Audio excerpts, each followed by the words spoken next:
Hello, and welcome to Lovely English Stories. This story is written for advanced English learners. Ready? Let's get started.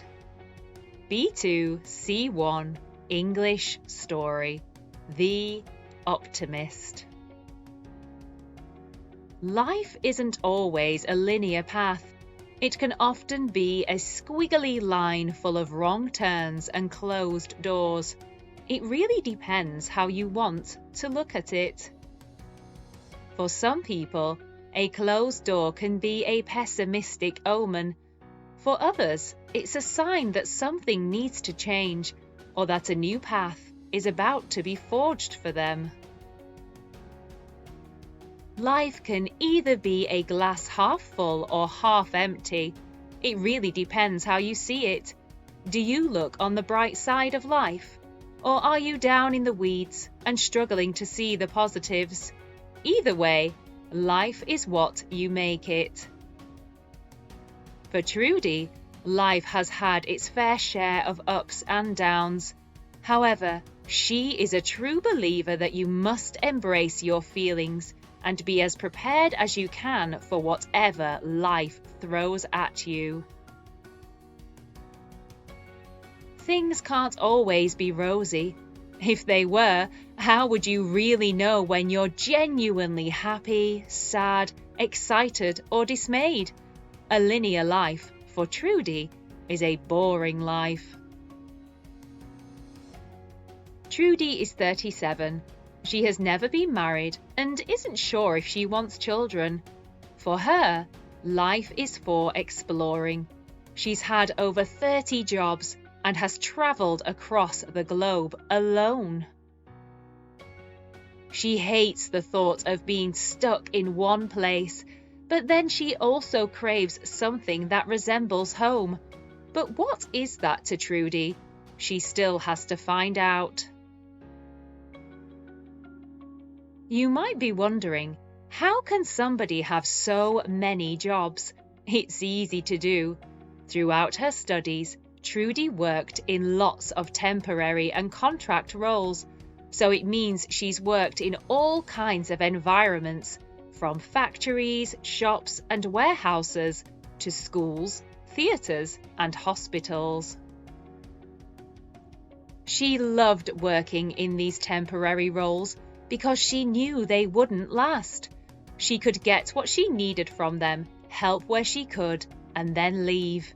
She learnt a lot during this time about what she did and didn't want to do with her life. One thing she knew for sure was that she didn't want to be trapped in an office all day long. She needed to have variety.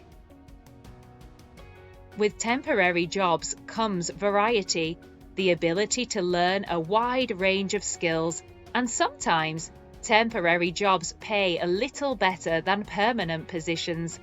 Normally, this is because temporary staff might not get as many benefits, but Trudie didn't mind.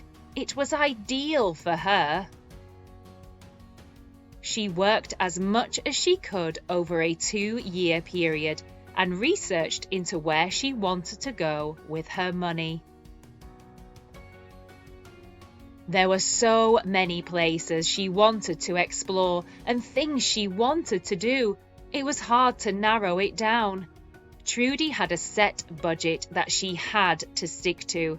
Unfortunately, she couldn't rely on nepotism or rich parents to help her reach her goals.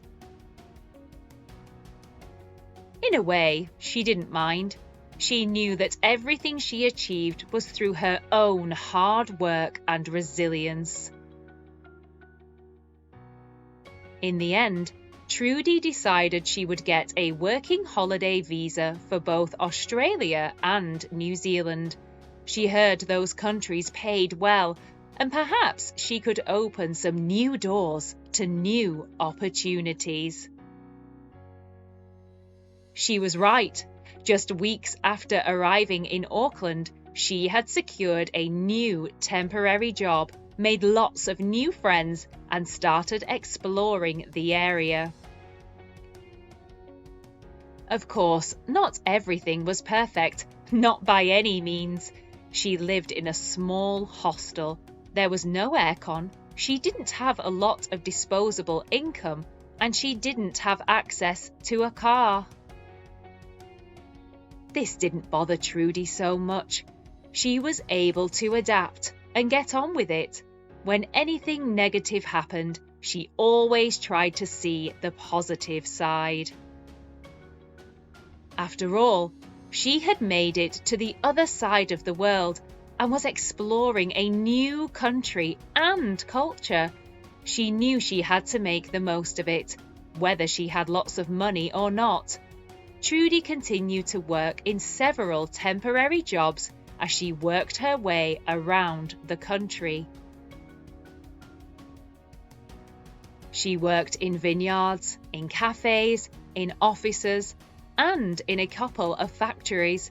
It wasn't glamorous, but it was fun. Around 10 months into her stay in New Zealand, she decided it was time to move on. She worked another month in a temporary role in an office before she left. The hours were long, and it was a soul-destroying job, but she knew it wouldn't be forever. She saved as much money as she could, so she could fulfill the next step of her plan. As Trudie liked to live on the edge, she waited until the week before she planned to leave New Zealand to book the next part of her trip. She scoured the internet looking for deals, and finally she got one. She booked a one-way flight to Perth in Australia. She didn't know anyone there and would be starting afresh in a new country. She had her work visa in her pocket and a heart full of hope and enthusiasm. In the last month in New Zealand, she had managed to save a considerable amount of money, so she would be able to enjoy the first few weeks in Oz without worrying about finding a job. She spent those weeks lounging around, enjoying the warm weather and exploring the city. She walked miles around the streets and parks. She enjoyed this time as it helped her to think and plot her next steps.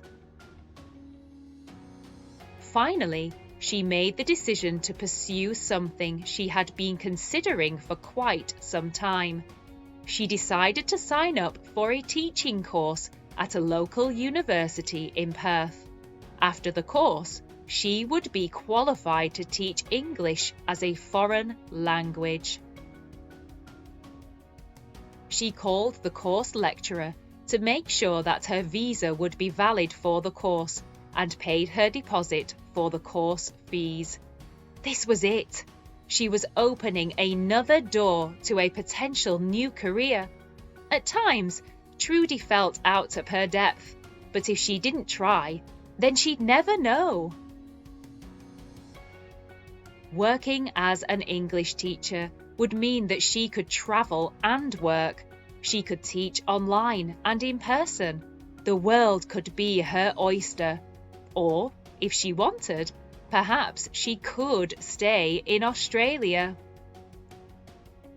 Of course, she knew she wouldn't get rich from being a teacher, but the sense of satisfaction she would have from helping others achieve their goals would be more than enough. Before the course started, she had 2 weeks of free time. She decided to go on a mini adventure with some people she met at her hostel. Luckily, it wouldn't cost her a lot of money. They decided to travel down the coast to Margaret River and spend some time camping and enjoying the beautiful scenery. Trudie cherished this time in Australia. She knew this would be the calm before her busy month-long course would start. She tried to take each day as it came and made the most of her time.